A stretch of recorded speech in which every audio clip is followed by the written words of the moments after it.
So the Constitutional Court's deadline for Parliament to amend the Electoral Act is fast approaching, and it seems parliamentarians are nowhere near completing that task. In fact, National Assembly Speaker Noviwe Mapisa-Nqakula has reportedly approached the Constitutional Court asking for a 6-month extension. The amendment will allow independent candidates to contest both provincial and national polls. According to the City Press, Parliament's inability to implement the Constitutional Court's ruling in time could mean that the IEC will have to postpone the 2024 general elections. To help us unpack what all of this means, let's bring in now the Executive Chair of the Institute of Election Management Services in Africa. That's Tselane, who's gracious enough to join us in studio this morning. Thank you for making time, sir. Always great to get your take on these issues.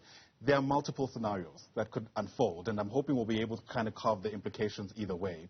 For one, Parliament is asking for an extension around the amendment of the Electoral Act. And just for some background, this is to allow independent candidates, essentially, to be able to be elected to the National Assembly without being beholden to any political parties. If the Constitutional Court grants Parliament that extension, what are the implications, for instance, for the IEC, who we know needs a certain amount of time to prepare for these elections?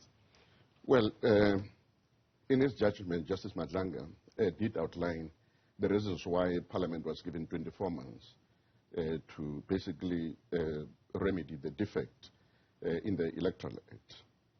And he indicated that IEC would require sufficient time to be able to prepare for smooth elections.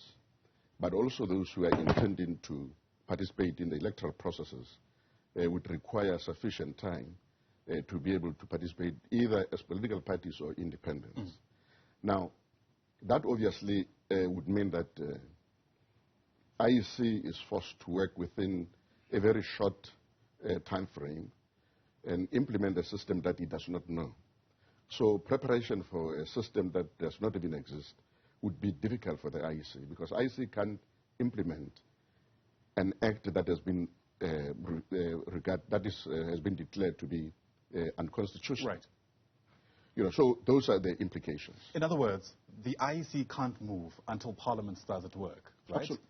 And Parliament is saying we need more time to do our work, and this is up against a competing interest, which is the IEC, again, needing, I think it's about 24 months in order to have a timetable ready and have an election that later on is declared free and fair. Yeah, ordinarily, I mean, the gap between national, provincial elections and local government elections is 2.5 years. So the IEC has, over the years, prepared the elections for basically 2.5 years. And now, if you push this to basically 1.5 years, for the IEC to implement the new system that it does not even know, it does not even know how much it's going to cost to implement that new system. It does not even know whether they've got sufficient budget to implement that new system. It is definitely going to be very, very difficult for the IEC. In its defense, Parliament is saying that the bill itself has already been passed, but they are waiting for a process that would involve some kind of public participation and public dialogue. And they suggest that that is what's going to take time. Those who are sympathetic with Parliament say, well, that sounds pretty reasonable, and on that basis, perhaps the courts should consider an extension. Well, as I indicated earlier on, this matter has already been vindicated, ventilated in the Constitutional Court. And when the Speaker requested for 36 months, Justice Madlanga said that would not be allowed, that they would only be given 24 months. And then he indicated why 24 months. And now, when we take into consideration that the IEC still have to put in place systems to implement this, it is going to be extremely difficult. Even if the Constitutional Court, for some strange reasons, were to agree to the extension, then it would mean that the IEC is implementing a system that it does not know. It still has to do voter education. It's got to educate the electorate about the system. It's got to train its staff. It's got to make sure that it puts in place systems to implement it. It's got to have sufficient budget to be able to do that. All these things would require time. Yeah.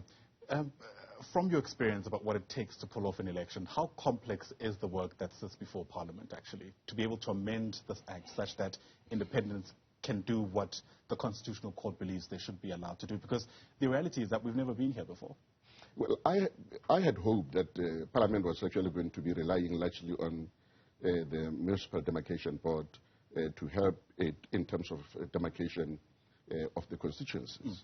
because there's no way that you can actually implement this new system without having to create constituencies, both for independents to participate both at the national level as well as at the provincial level. Because remember that currently the defect that has been identified is the fact that independents are not allowed to participate as independents with the National Assembly as well as provincial legislature.